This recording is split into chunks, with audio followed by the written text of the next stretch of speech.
morning. I'm Reverend Ron Holdaway, minister here.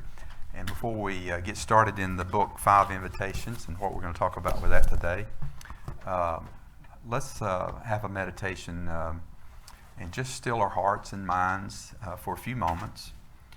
And I invite you to close your eyes if you're comfortable with that. If not, you can gaze forward out in front of you to find a spot and just still your gaze.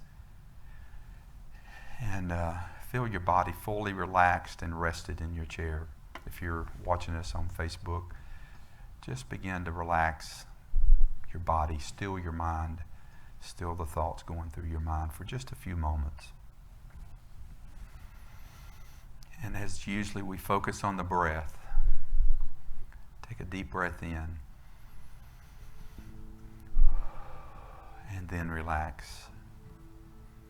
Part of our talk today will be about the breath, this life-giving force that we all too often in our conscious day-to-day living we take for granted. So just right now, focus on that breath and realize that you live in a sea that is willing to give you all the breath, all the air that you need to sustain your life.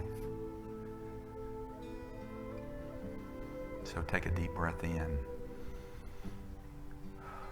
and then fully exhale and relax. Feel your whole body just relax into this moment. Turn your awareness to any spot in your body that may be holding tension or anxiety or fear. Whatever you may be holding in your body, scan your shoulders, your neck, your face muscles, your jaw. Relax your jaw and just be for a few moments. Another deep breath in, and this time as you exhale, move your attention, your awareness further down your body to see if there's any place that is holding tension or stress. Let your hands rest comfortably in your lap, hang from your shoulders, just so you can relax and no tension. As we've released the body, we release the thoughts moving through our mind. We don't control them, we just let them float by. We're not trying to control them or stop them even, just to let them drift by. And during this meditation, if you get attached to a thought that's drifting by, if you get attached to it and become aware of it, just return to the breath. Take a conscious deep breath, a mindful breath, to be mindful in this moment. So now I invite you to picture yourself on a boat out in the Gulf, out in the water. And you may not be a water person. This is an imagination. I'm going to take you on this journey. There's no fear. You're perfectly safe. This is an imagination, a meditation to use your imagination. So imagine you're on this boat and you're out in the water and there's a storm. So the storm represents the chaos that is frequently in our outer life. Yeah, the wind is tossing the boat to and fro. And yet you know you're completely safe. You're completely safe. And now you jump into the water and you go under the water just a little bit. Even if you don't do that routinely and not a scuba diver, just imagine this for yourself. Imagine that you're under the water and you can feel the currents, the river of currents in the water. Imagine these are the rivers of thought that flow through your head that respond to the chaos and the winds and the turbulence on the surface of the water. Pretty soon you can sense these rivers are human conditions. Just let them drift. Just like thoughts in your mind, you don't have to hold on to them. You can let them drift in this place that you are under the water.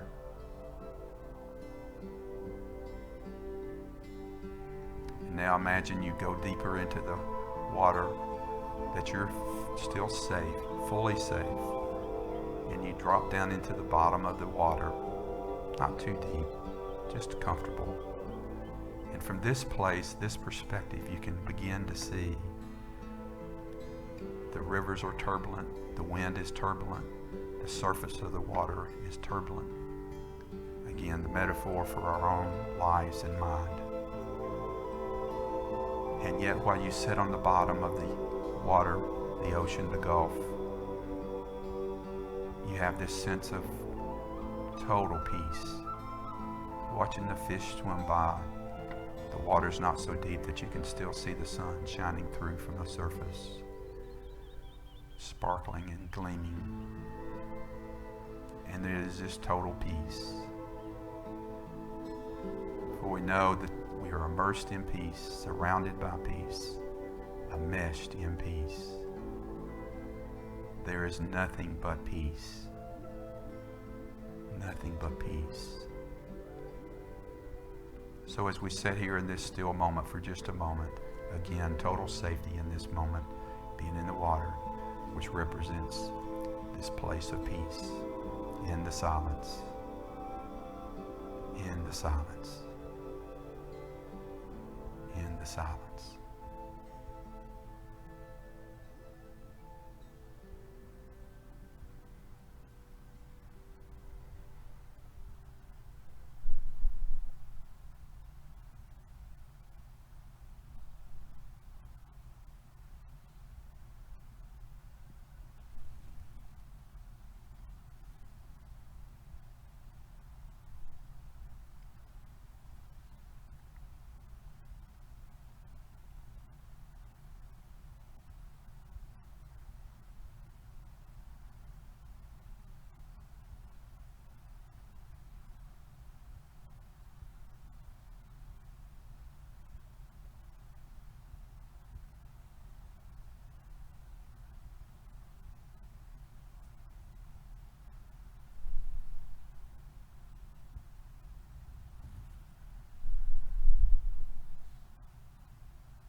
continue feeling this peace of being on the bottom of the ocean, of the Gulf. Take a deep breath in and feel that peace. We know the condition of the surface of the water is still there, and yet we can always move toward this place of peace. Breathe that into your total being. Breathe that in right now, inhaling and exhaling. Again, feel the beauty and the warmth of the water surround you.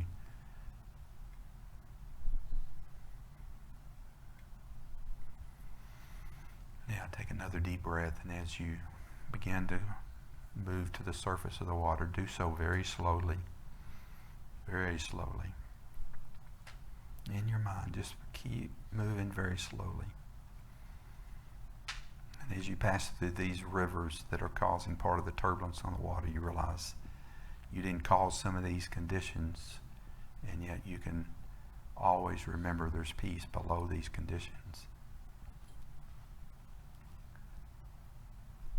So we moved to the surface and back on the boat where we were fully safe.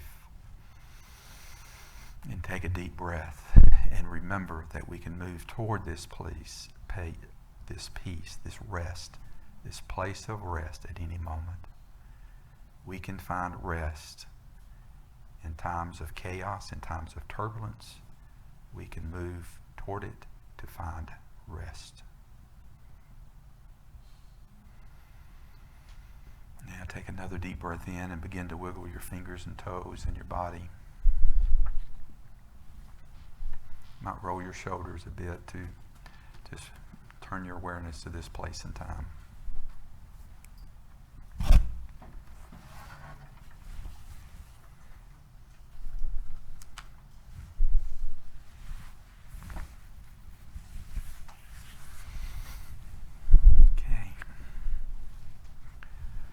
So Bill introduced us a little bit to today's talk, the fourth invitation.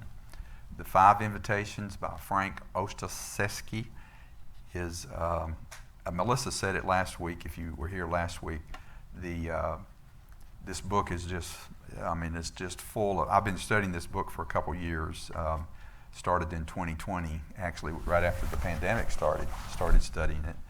And I wasn't sure if it would fit for a talk like what we're doing here as talk series, but as we've gotten into it, and even before we started, I felt confident that it would. And I think the power of the invitations and what death can teach us about life, and what we can learn from living fully, living life more fully, is the goal of this author.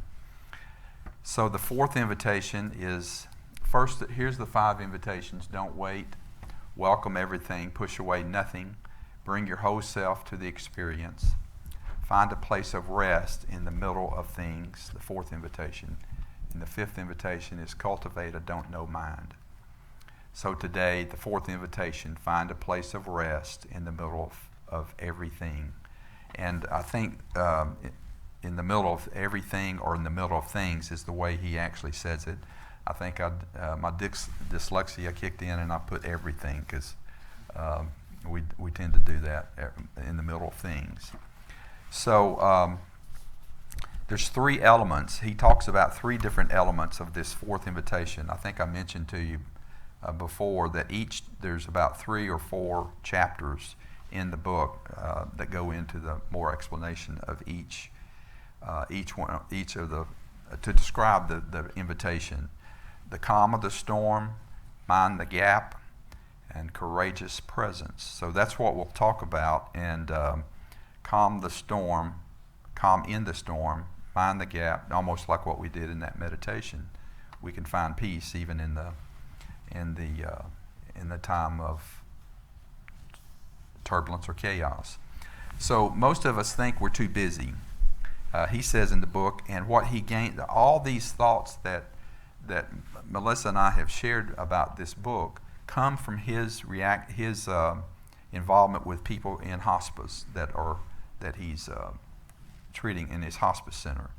So all of these, most of us think we're too busy, comes from people on their, dying, and that's what they realize. They've been too busy their whole life, and we probably are, but always think about but it depends on how we think about the topic about that. He talks about a monk in a monastery vigorously sweeping the floors. The duties of, in a monastery, the duties of the monks are so important. He's vigorously sweeping the floor, and another monk comes by and says, "Too busy, too busy." Well, the monk who is sweeping says, "You should know there is one who is not too busy." So he was a little jab at the monk, his monk brother. So the moral of the story is the sweeping monk may have been outwardly busy to the casual observer, to the non-sweeping monk, but he was actively performing his duties. He was acting that out, but inwardly he was not busy. He could recognize the quietness in the state of his mind, the part of himself that was in the middle of things. So Melissa and Bill and Rose have all shared that what we do when we give these talks, it's really for, I get the honor of doing this and humbly get to do this because it brings back all kinds of lessons for me. When I was 16, I started working as an electrician's helper. A family friend had an electrical business, so he would pick me up after school. I was just 16, and he would pick me up after school, and we would go trim out houses. He taught me how to do that. Trimming out a house electrically is when you put all the receptacles and the switches and the lights. We hang all that. That's how we started to doing that. We did that for 2 or 3 hours, maybe 4 some nights. It's a lot of work, but he was teaching me how to do it, and again, I got that because he was a family friend. So that continued and became my my part-time job, summer job during college, and it pretty well got me through college. I didn't have much help from family, so it got me through college. So as an electrician's helper, my job was to run to the truck. Nobody told me to do that. I just thought that was my job. And somebody asked me to go get something, and as custom, I was running to the truck. Well, that day, we were working on a big church, actually. Most of the work we did was residential, but we were working on a big church, and there was scaffolding, it was, blocks, and the bricklayers were building the church. And so I was told to go get something, and it was quite a run, so I was running to the truck, and I was shucking and jiving, and at 16, I could do that today, obviously. But so I was running under the scaffolding, and I raised up too soon, and the crossbar of the scaffolding. Now this is in the day where no hard hats. Nobody on the job site had hard hats, and so I smacked this crossbar right smack in my head and fell back and fell on the floor. So after 2 or 3 seconds, I'm not sure how long, I picked myself up and continued running to the truck. So that was so it happened from an early age for me, this idea of being too busy, or I'm not sure exactly how that comes to be, but that's what I did. So it was nothing new though, because my grandfather, Pop, lived next door. And he would, on Saturday mornings, as a teenager, when I was trying to sleep in, as teenagers do, he would get the lawnmower and run it right under the window where I was sleeping to remind me that it was my job to come out and cut the grass.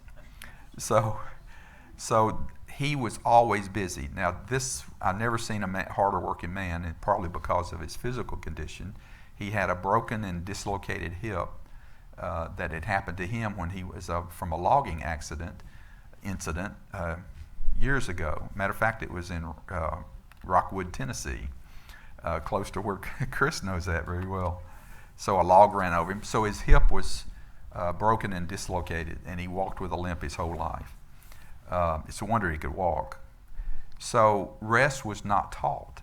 There was no rest. It was all work, hard work, for him every day. He worked at a hosiery mill in Chattanooga, and I went down there to visit him, and it was just no air conditioning in these machines that make socks.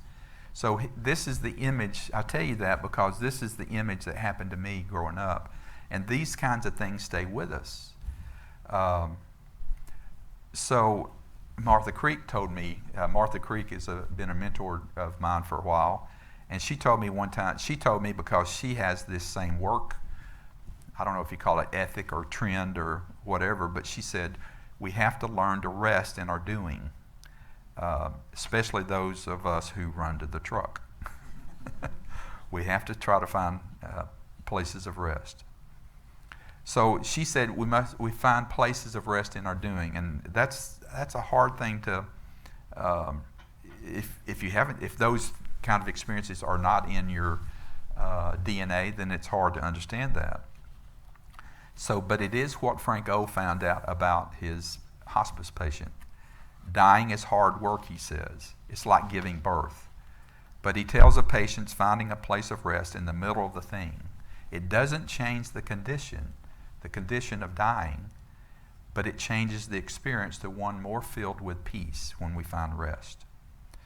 And so it is for us today that no matter what we are doing every day in our busyness, and we're demographically, we're probably more of us are retired than are having a full-time job, not all of us, and thank you for the ones that are still working.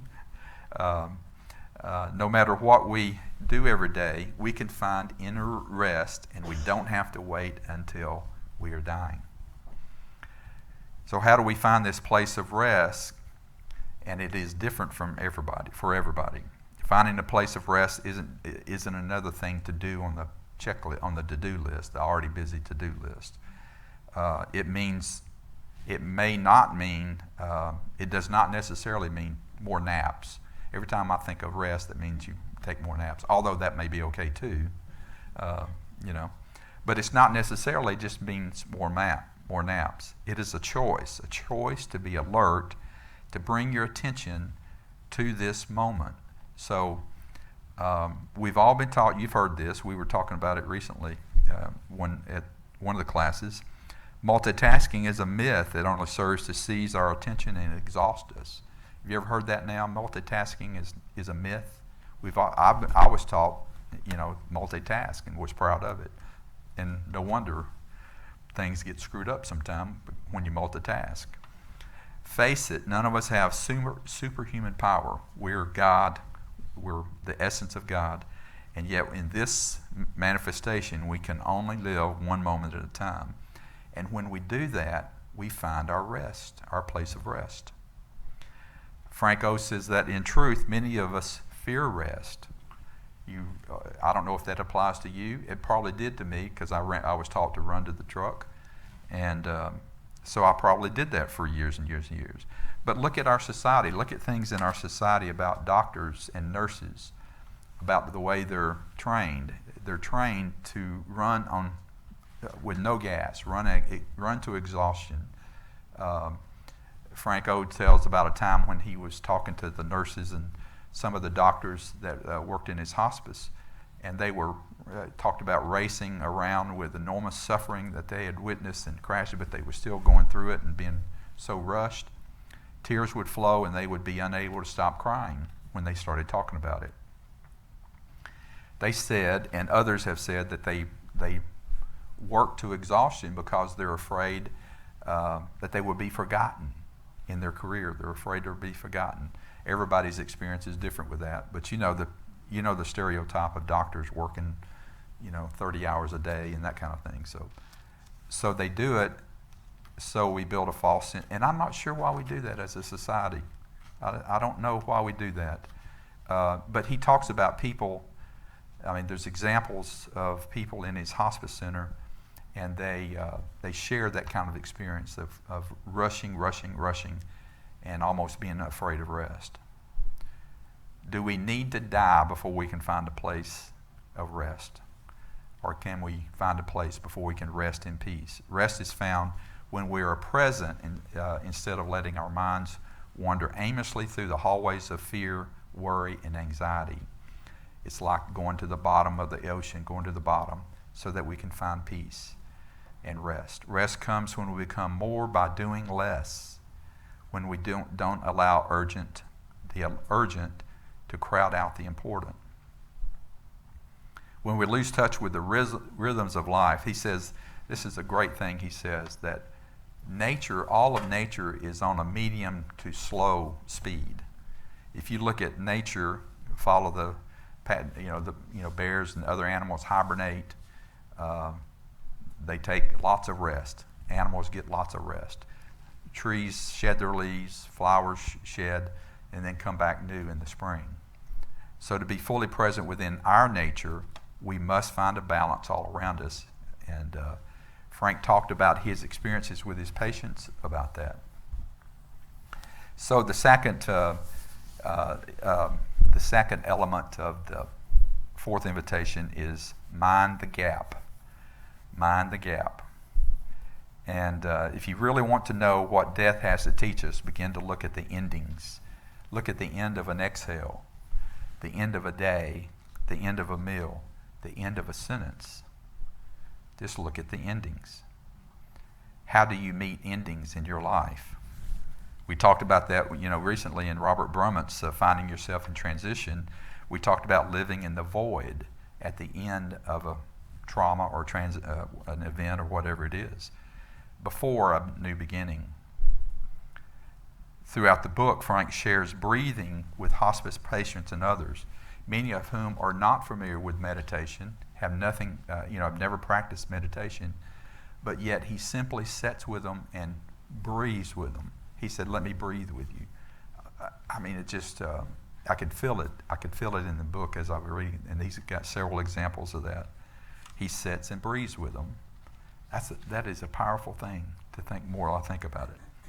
Breath offers us an opportunity to study relationship with endings, because the breathing is a living process, constantly changing, moving in cycles. There's an inhale, a pause, an exhale, and a pause. Every breath has a beginning, middle, and an end. Every breath goes through a process of birth, growth, and death. Breathing is a microcosm of life itself. Do you trust that the next in-breath will emerge on its own? Can you rest your mind in the gap? A rabbi friend of Frank's, go to the next slide there. This is what T.S. Eliot says about, in my end is my beginning. So in an ending, as we learned from Robert Brument, it's also a beginning. A rabbi friend of Frank Ostowski's said the breath is the most intimate connection we humans have to the realm of God. He explained that the breath is the vehicle for reaching the transcendent God, the God that we know that is outside of us, yet intimate inside of us as well. Breath emanates life and sustains us. Breath comes before thoughts and words. It's not conceptual. It's wordless. In meditation, we notice the breath. Awareness of the breath is one of the most straightforward and easiest ways to come into the present moment. If you want to find rest, just like the meditation we just did, find rest, go to the bottom of the water and sit where the water is still, away from the turbulence. So it seems like he talks about, and he gets this from several of his patients, we're always messing with ourselves, always trying to ourselves what we should be experiencing, and we shouldn't be doing this, shouldn't be doing that. We work hard to define ourselves, hoping that we're doing it the right way. So when we're doing that, it's easy to lose the point of finding rest. Better to return the true intention of meditation, which is to let go of strive. Even in meditation, he talks about, there's a great dissertation, maybe we'll get the chance to do more of that, great teaching about meditation, that we sometimes meditate, we can even overdo meditation. He says, better to return to the true intention of meditation, which is to let go of the striving, to embrace things as they are, and with equanimity to discover freedom. So meditation is about discovering freedom. So we have to be willing to meet our suffering, to to uncover the hidden wounds and shadows of any patterns that we've developed in childhood, like running to the truck, and to embrace what we've rejected. There is space for everything. Everything can have a place. So mind the gap. There's space everywhere. Space everywhere. You know, we know now that the power of the atom is not in the particle itself, it's in the space between the electrons and the elements of the particles. They say there's a proportionally the same amount of distance between the particles in an atom than there is from here to the farthest extent of the galaxy. Space, there's always space. And when we see the spaces and rest in the spaces, we can find the place of rest that we're looking for. When I read this page, there's space on the page so I can read it, the white spaces. Negative space in art. I thought of Melissa when I wrote that. There are pauses and space everywhere, inviting us to rest.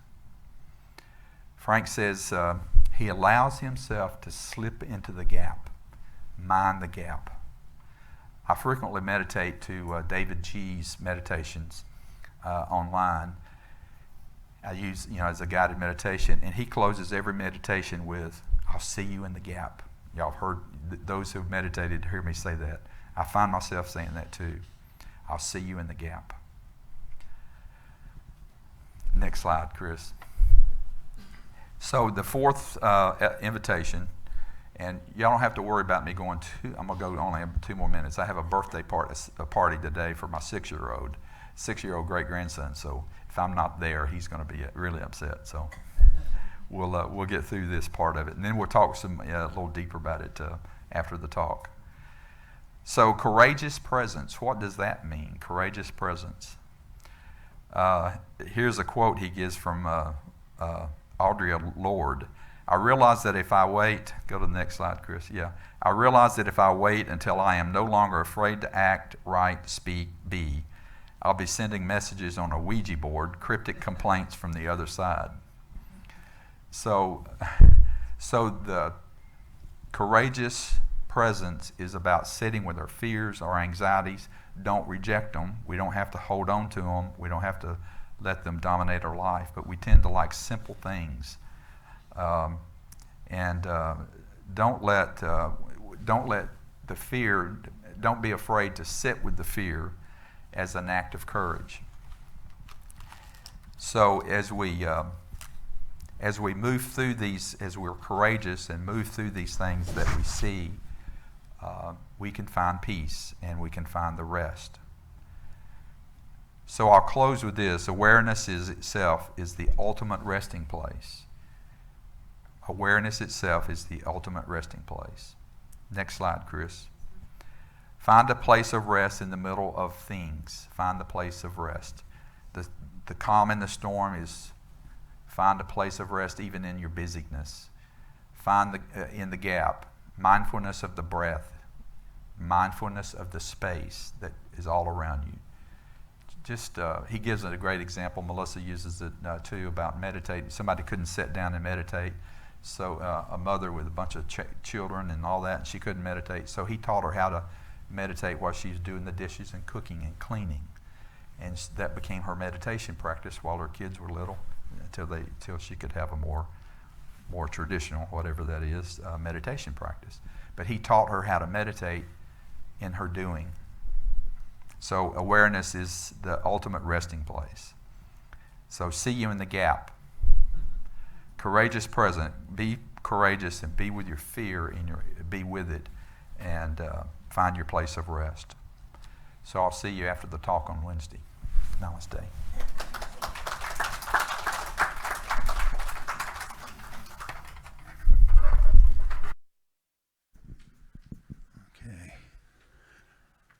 Okay, thank you, Ron.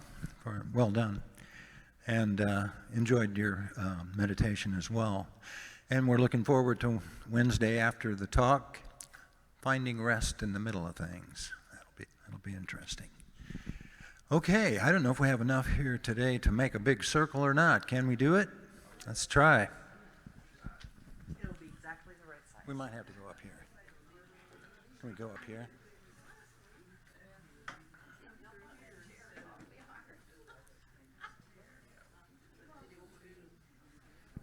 Okay. Do this. There we go. Excellent. Perfect, yes.